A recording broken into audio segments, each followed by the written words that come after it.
Градският транспорт по улица Отец Паисий, тролейбусите и Станимашката пияца. В края на 19 век улица Отец Паисий се оформя като транспортен център. Точно това място, на което се намираме, се е казвало Станимашката пияца, т.е. Асеновградската пияца. От тук тръгвали файтоните.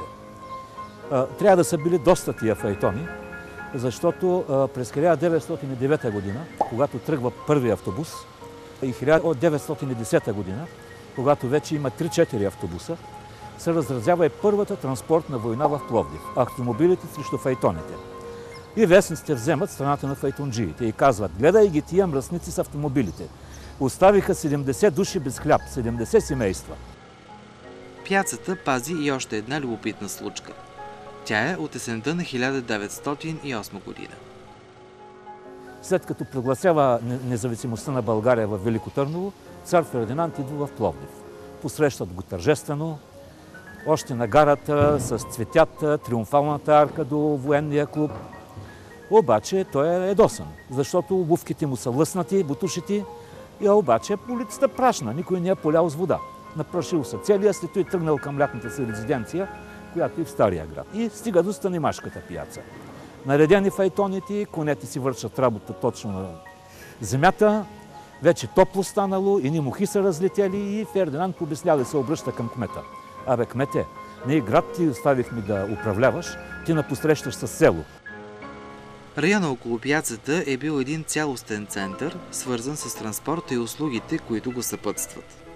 Наоколо са два хотела. Хотел Париж, който също е от началото на 20 век. След това друг хотел, две гостилници, една сладкарница, едно куриерско бюро, което е отсреща, след това и две транспортни бюра. От тук след това започват и първите автобуси за Перущица, не само за Асеновград. Има транспортна агенция Родопи. Също по едно време от тук тръгват и автобусите за Пещера. През лятото на 1955 година започва поставянето на контактната мрежа за тролейбусите по улица Отец Паисий. Тук е и първата подстанция в Пловдив, която да захранва тролейбусната мрежа. Сградата съществува и сега. На 7 януари 1956 година подстанцията е открита. В същия ден е пуснат и първият тролейбус. Всичко е много тържествено. И то си има защо. Защото това все пак си е направено с цел, тъй като главната улица е била проектирана да бъде много широка, обаче станала тясна, защото хората имали имоти тук, трябвало да ги събарят.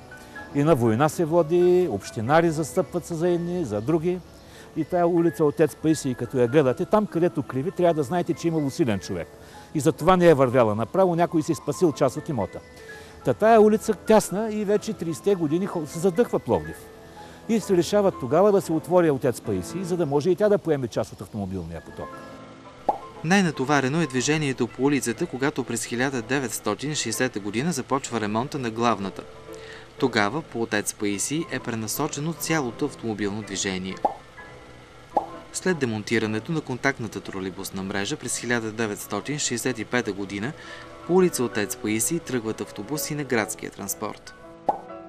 Сега улицата отново е от неоживените, с много автомобили, но извън схемата на градския транспорт.